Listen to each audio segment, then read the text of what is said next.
Good morning everyone. এখন হচ্ছে সকাল 5:30, 5:30টার বেশি বাজে, মানে ওই 5:45 মতো বাজে। আর এখন আমার ছেলের অবস্থাটা দেখো, মানে ও কোলের মধ্যে ঘুমোচ্ছে। ওদের হয়েছে মর্নিং স্কুল চালু, আর এই মর্নিং স্কুল হওয়ার পর থেকে আমার ছেলেদের খুব কষ্ট হয়ে গেছে, যেহেতু ওরা খুব ঘুম পাগল, একদমই ঘুম থেকে উঠতে পারে না। আমাকে দেখাচ্ছে আর একটুখানি ঘুমাবো বলে শুয়ে পড়েছে। তো এখানে আমি রেডি করে দিয়েছি, তারপরেও ঘুমোচ্ছে, মানে ঘুমিয়ে ঘুমিয়ে বাড়ি, মানে স্কুলে যাবে, সরি বাড়ি বলে ফেলেছি। তো এখানে দেখো ওই টাইমটা না আর ভিডিও করার মতো সময় থাকে না। তো ওরা স্কুলে চলে যাওয়ার পর আজকে আমি যেটা বড় একটা ভুল করে ফেলেছি, আমি না ঘুমিয়ে পড়েছিলাম। আমার এত ঘুম পাচ্ছিল গাইজ, আজকে আমি কি বলবো। অন্য দিন জানো তো আমি একটা টার্গেট করে রাখি যে 10টার মধ্যে আমি সমস্ত কাজ শেষ করব, যেমন রান্নাবান্না, ঘর পরিষ্কার করা, তারপরে না রনিমণিকে বাড়িতে নিয়ে এসে আমি স্নান করে পুজো দিয়ে আমরা সবাই মিলে ঘুমিয়ে পড়ি, আর একবারে দুপুরবেলা ঘুম থেকে উঠে খাওয়া দাওয়া করি।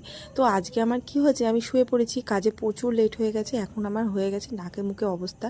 আর আজকে আমার প্রচুর লেট হয়ে গেছে কাজ করতে, এই জন্য ভিডিওটা আর বড় করতে পারিনি। তো আজকে সকালবেলায় আজকে টিফিন হয়েছিল ঘুগনি আর লুচি, আর এটা কিন্তু বাসি ছিল, কাল রাতে করেছিলাম, অনেকটা বেঁচে গেছিলো। তো সেই খাবারটাই আজকে খেয়েছি। তবে হ্যাঁ, রনিবনিকে আমি বাসি খাবার দিইনি, ওদের জন্য গরম ভাত করেছিলাম, সেটাই